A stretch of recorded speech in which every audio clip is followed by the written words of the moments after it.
talk about what you were doing in high school. You started getting interested in electronics. I was interested in electronics way before that because I had two uncles that were into it. And one was in charge of the Goodyear blimp project at Goodyear for many years, and the other one worked in the aerospace industry in California. And they would come driving overland from Ohio and other places to visit the farm, because the farm to them was a very strange and unique thing out west. It was like, cowboy land. They were from the city in the east, so they would come driving in their old cars, a week or two to drive across country and come, and then they would just look at everything as what this strange stuff is going on out here. But they would also answer questions like, how does a magnet work? And I remember asked my uncle, I'm dying for a magnet. I want to know, I want to have a magnet. And there was no place to buy them and no place to get them. He said, oh, that's easy. Have you got an old bolt? I said, yeah. I went down to the garage and drug out an old, like half-inch bolt about that long. He said, here, watch this. And he pointed it to the North Pole and whacked the end with a hammer. Then he proceeded to pick up filings out of the ground. All you have to do is rearrange the internal molecules with that blow while it's lined up with an external field to make that iron become magnetic. And this looked like magic. It was magic.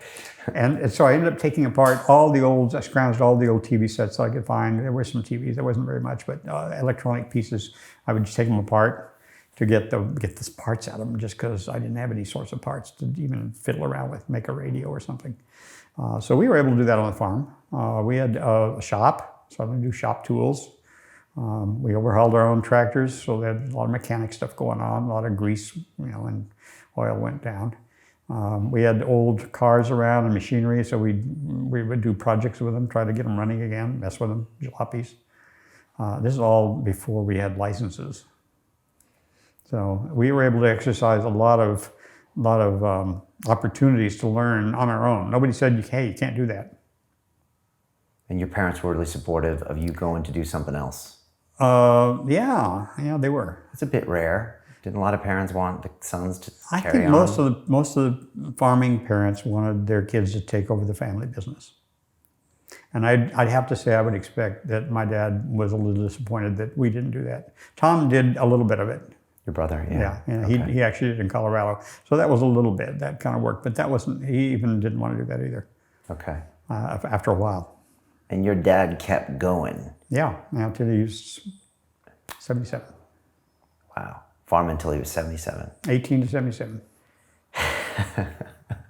It was in his blood. It was the only thing he knew. He loved it. Yep. He never was unhappy about it. It was the thing that he really wanted to do, and he said that over and over again. Okay. Best thing ever. Okay. Well, that's good. Yeah. And so you were also president of your class in high school. Classes, yeah, all of them. All of them. Yeah. Okay. How did that happen? As an accident, I think. Because I didn't go to the high school. In the high school, I went to a school in Stanfield, which was a separate grade school, 1 through 8, and there was no high school. So when I got out of the 8th grade, I ended up going back to Casa Grande. Now I'd already been to grade school there some early on, 1 through 4, let's say 5. So I knew a lot of people. We had a lot of friends there. So it wasn't that, but it was a way bigger place. I think the whole school was almost 1,000 kids. The first week or two in the freshman year, we had an assembly of all the freshmen, and they were going to elect class officers, and I just sat there because I didn't know anything, and I got nominated and I won. And then you won again and won again. Okay. Yeah. So you must have done something. Well, I don't know. Something happened, but it was another awakening thing that said, you need to step up here. So I think that was a big step in being willing to reach out and try to stand in front of people and to try to understand what they needed and why they needed to follow you.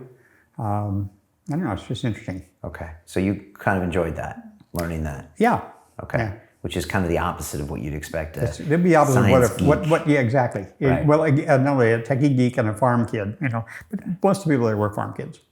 Okay. So you had kind of a lot of broad things going on. Yeah. Interested in tech. Yeah. You class president, and then you also could work all day on a farm right. without complaining. Yeah. There was plenty to do, and then throughout high school there was plenty to do. So I was literally driving. I would go home. We rode the bus for the first 2 years, a really old clunky bus for like you used to do here for like an hour each way, and so I went up for the teams, and they would stay late, so you'd be home late on the bus, get them go the next morning early, and then I started to get into clubs, and they have a lot of extracurricular activities there. So I was driving back into town as soon as I had a license. I was going back to town virtually every night of the week for after extracurricular meetings. So there were just tons of those. I just can't even remember all of them, but the science clubs, the other public service clubs, parts of the student body management, just a whole long list of stuff. So I would spend probably every night of the week driving another 15, 20 minutes, half an hour in the evening after school to go back and then come back home again. You like learning. Yeah. Oh, absolutely. And then it was also, there was a lot of, the people at the school were, the teachers were way above average for a small country. I think it was a big deal. Okay. So you had good... top-notch teachers that who knows, I believe they got there because the principal was a special guy who made it that way. Okay. He just wasn't there for the ride. He actually worked hard to recruit people to make it happen. So we had people who expected you to do good work.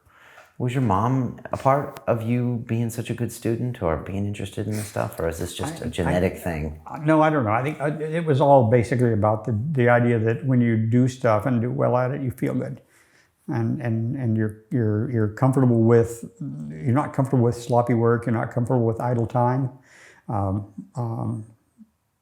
Everybody was encouraging. I won the county spelling bee when I was in 8th grade, and I came in something 3rd or 8th or 10th or whatever in the 7th grade. And I did that because my grandmother, Grandma Knight, my mom's mom, grilled me with words for a year, when she would come in and hang out with us, and she would practice me spelling. How to spell this, spell this, spell this, a book of all that stuff, all the complex words. So that was really helpful in all the English classes and all that other stuff, and plus the spelling bee. It was just, I just knew lots of words. I knew what they meant. I knew how to spell them. And that was 8th grade. And I ended up at the state spelling bee, which I did not win. Okay. I screwed up on a word I could have gotten.